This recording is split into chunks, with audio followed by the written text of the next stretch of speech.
They went to a place called Gethsemane, and Jesus said to his disciples, "Sit here while I pray." He took Peter, James, and John along with him, and he began to be deeply distressed and troubled. "My soul is overwhelmed with sorrow to the point of death," he said to them. "Stay here and keep watch." Going a little farther, he fell to the ground and prayed that if possible the hour might pass from him. "Abba, Father," he said, "everything is possible for you. Take this cup from me, yet not what I will, but what you will." Then he returned to his disciples and found them sleeping. "Simon," he said to Peter, "are you asleep? Could you not keep watch for 1 hour? Watch and pray so that you will not fall into temptation. The spirit is willing, but the body is weak." Once more he went away and prayed the same thing. When he came back, he again found them sleeping because their eyes were heavy. They did not know what to say to him. Returning the third time, he said to them, "Are you still sleeping and resting? Enough. The hour has come. Look, the Son of Man is betrayed into the hands of sinners. Rise, let us go. Here comes my betrayer."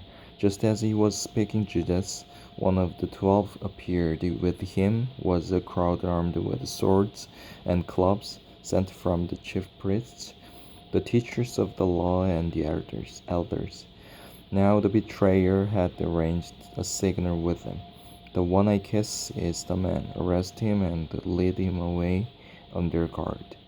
Going at once to Jesus, Judas said, "Rabbi," and kissed him.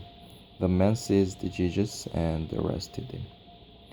Then one of those standing near drew his sword and struck the servant of the high priest, cutting off his ear.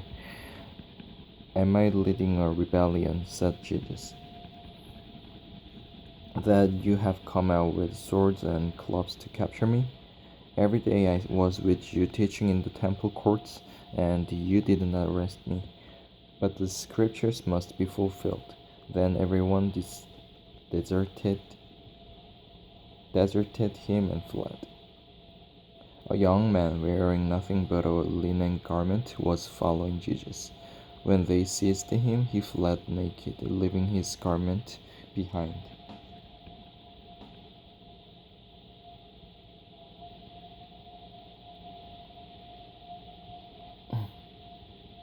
They took Jesus to the high priest, and all the chief priests, elders, and teachers of the law came together. Peter followed him at a distance, right into the courtyard of the high priest.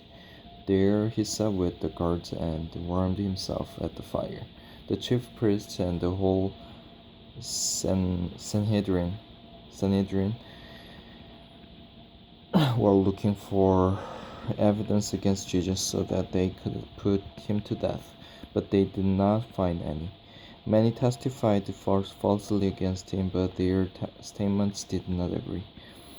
Then some stood up and gave this false testimony against him. "We heard him say, 'I will destroy this man-made temple, and in 3 days will build another, not made by man.'" Yet even then their testimony did not agree.